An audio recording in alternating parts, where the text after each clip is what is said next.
Thank you so much, Robert, for joining me on the show. Happy Sunday to you, and I think it's going to be the happiest Sunday for the matches we await in the Nigeria Premier Football League today. Happy Sunday to you. It's good to be on the program once again.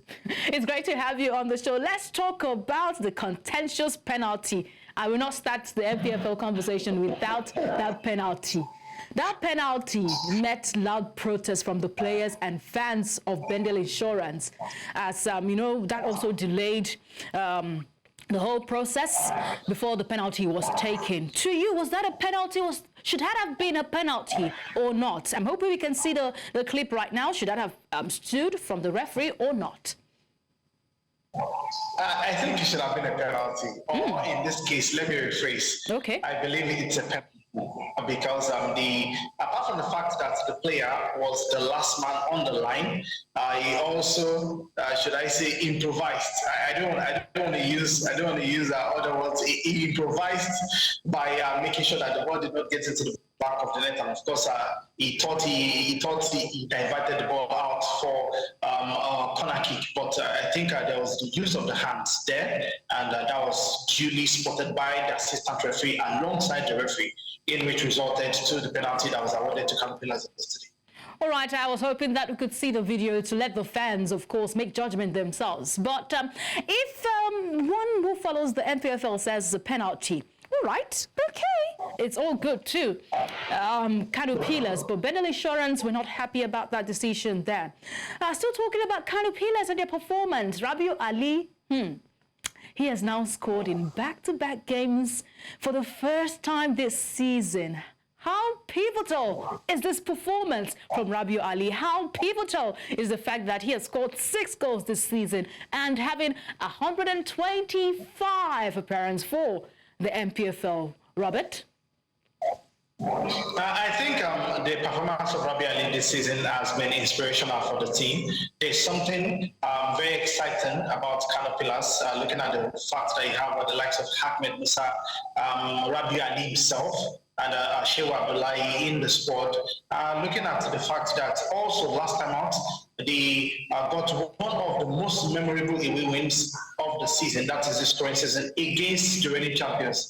That game ended 4-3 between Kano Pillars and Rangers. And for them to get another very vital away win yesterday against a traditional side in the MPFL, I think it tells you that for Kano Pillars, they are one exciting side to look out for. And of course, this season in itself has this very unique dynamics to it. I cannot recall in recent memory the amount of away wins any of the seasons we have witnessed so far has been able to give us like last season.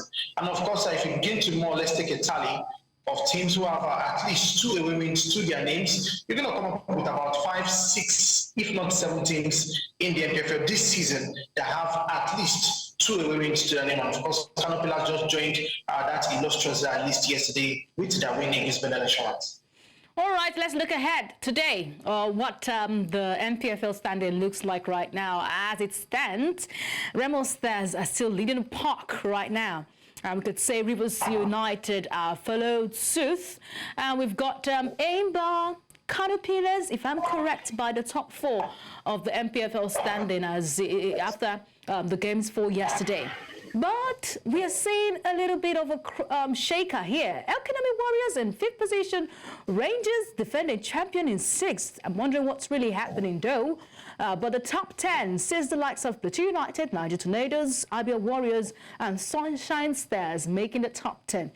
Robert, do you think there will be a shake-up from today's encounter? Today's encounter see the likes of Aimba against Remo, of course, Heartland against Sunshine Stars, Katsina against Ikorodu City, Nasarawa against Kwara United, Niger Tornadoes against Aqua United, Plateau United against Enugu Rangers, while Rivers United taken by Yelsa United. Not forgetting Shooting Stars against Elkanemi Warriors. What do you think will happen? Would there be a shake-up in that standings there?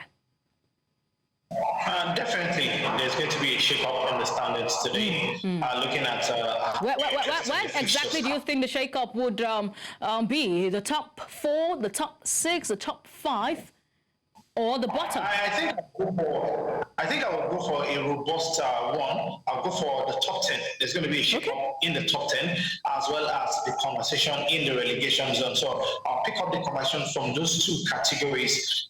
For the top 10, looking at how very, very tricky the game between Shooting Stars and El Kaneme Warriors is, I think this is one game that everybody here in Ibadan are looking forward to. And for some people who really don't understand what makes El Kaneme Warriors tick, I also spoke with a journalist about 2 days ago as regards El Kaneme Warriors, and he told me, let me even put him in this context. He said that El Kaneme Warriors most likely will come to Ibadan and pick up a point, if not shake up this table as it is. And I really don't... Okay, hold on, Robert. Really let me take you by your word there. I'm hoping I get to see the standings, what the whole situation looks like in the MPFL at this moment. Now, looking at the top two, you can see that they're both sharing points. We only have AIM at 18, Kano Pillars at 17, El Kaneme at 16. Now, you say that the game in Ibadan there would cause a shake-up. So tell us where the shake-up would be. From where? With this table? Like I said, I think from the fifth spot and from the sixth spot, which involves El Kaneme Warriors, there possibly might be a shake-up. For El Kaneme Warriors, I think it's going to take something extraordinary for Shooting Stars to defeat them today. El Kaneme Warriors are the only undefeated side in the league so far, and they have gone to very tough grounds like that of Rivers United to pick up an away point, despite the fact that they played with a man down. And their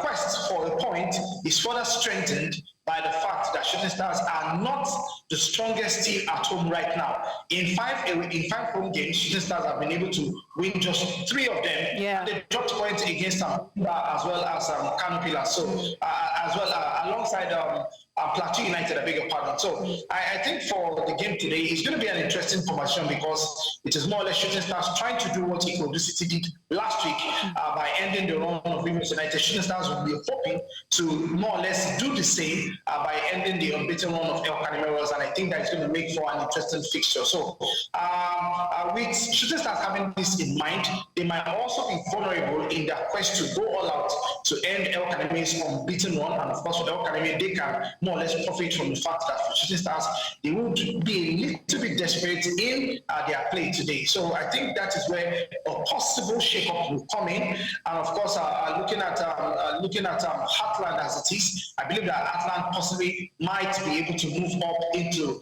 the top 10 as it is, looking at their home game against the Sunshine Stars today. They've been in good form. They got their first away win last week at the expense of Abia Warriors. So I believe that they should be able to get maximum points and of course move into the top 10 today.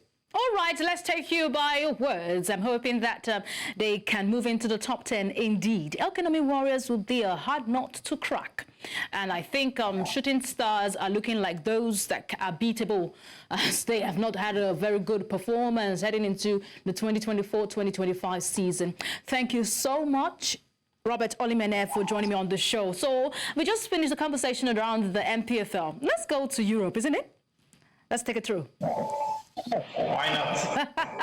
All right, it's all about Manchester City. I would say the English Premier League is having a shake-up on its own. Manchester City have now lost 4 games in a row. They struggled, and that struggle continued as they suffered that 4th straight defeat, losing 2-1 to Brighton and Hove Albion, while Liverpool surged up to top of the Premier League with a 2-0 win over Aston Villa. It's all thanks to Mohamed Salah. Mohamed Salah was the heart of Liverpool's victory against Aston Villa. He scored once and also created an assist once to take his tally to 10 goals for the season. Meanwhile, where Nigerian Super Eagles players plied their trade, the likes of Alex Iwobi and Calvin Bassey's Fulham, they had a strong start to the season. Their strong start continued with that 2-0 win over Crystal Palace, pushing them to the top 6 of the Premier League standing at the moment. So, Robert, let's talk about Manchester City. What do you think is a problem?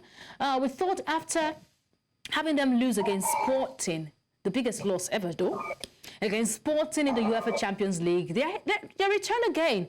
They also lost to Tottenham.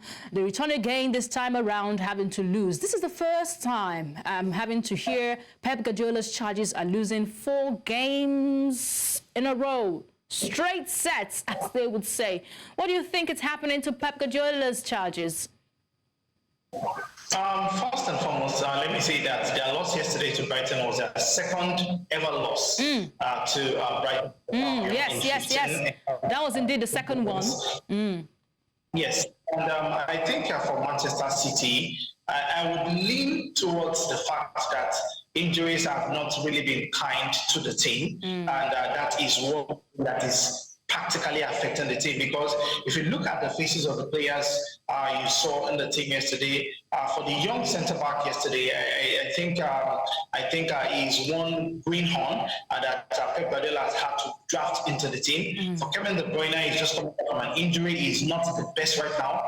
For Nathan Ake, was on the bench yesterday and he did not play. And I believe that gives you an idea into what Pep also did yesterday. I think Pep more or less brought his big guns to this particular fight, but he knew they were not going to get into the ring for this fight. So he just brought them more or less like a psychological intimidation towards Brighton and Hove Albion. But Brighton did not bite because they knew what was more or less going on in the camp of Manchester City yesterday. It was a very, very good second half for the Seagulls yesterday, and they were able to more or less get that turnaround when Pedro was more or less introduced into that particular encounter. But I think for Pep Guardiola, this is one part of the year that is not so pleasant for him. I believe that from next month, when you're going to have congested fixtures, City will definitely bounce back. That this season is going to be a very tough one for them with what Liverpool are doing in their All right, that's after the international window. I'm hoping that he can get his mojo back. But all praise to Arne Slot. Before Arne Slot came to the Premier League, they had told him that games in the Premier League are very tough. But this man has made the best stats in the Premier League as a manager. Best, of course, in the managerial history. With 15 wins from 17 competitive games in charge, I would say he's doing very well for one who is just making his debut in the Premier League. Mohamed Salah, too, congratulations to him, creating the records. He now is a player that has both scored and assisted in the Premier League game and competitive, the competition's history. Rooney has got 36, but now Mohamed Salah has got 35. So congratulations to him. Robert, let's look ahead of today. Today, we have Manchester United against Leicester City.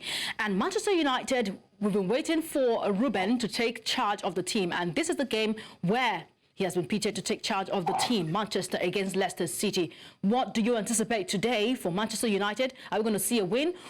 Tottenham has got Ipswich, Chelsea against Arsenal. Another London derby. What do you anticipate in a few seconds, please? Okay, for Manchester United against Leicester City, I'll call it as it is. I believe United will get a resounding victory today. For Spurs against Ipswich, I think Spurs also will be able to bring out a victory, more or less to make up for that disappointing loss to Galatasaray in the English, in the UEFA Champions League over the course of the league. And of course, for Chelsea against Arsenal, that game is one very interesting game everybody are looking out for. I think the pendulum swings in the direction of Chelsea because right now they are one of the most informed teams in the English Premier League as well as in Europe. And for Arsenal, they are not in their best shape going into this particular game. Declan Rice is a big doubt. Even if he plays, it will not be 100%.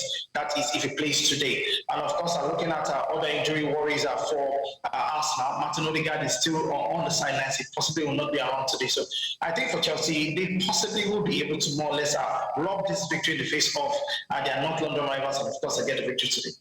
All right, I'll be hoping that these predictions come to fruition. It's going to be a hell of a tax for Mikel Arteta, of course, who lost before now in his last game for the English Premier League. So let's hope that all that you've said comes to fruition. Thank you so much, friend Robert. We have to let you go. Thank you very much. Thank you for your analysis on the show today. We appreciate them at every time. All right.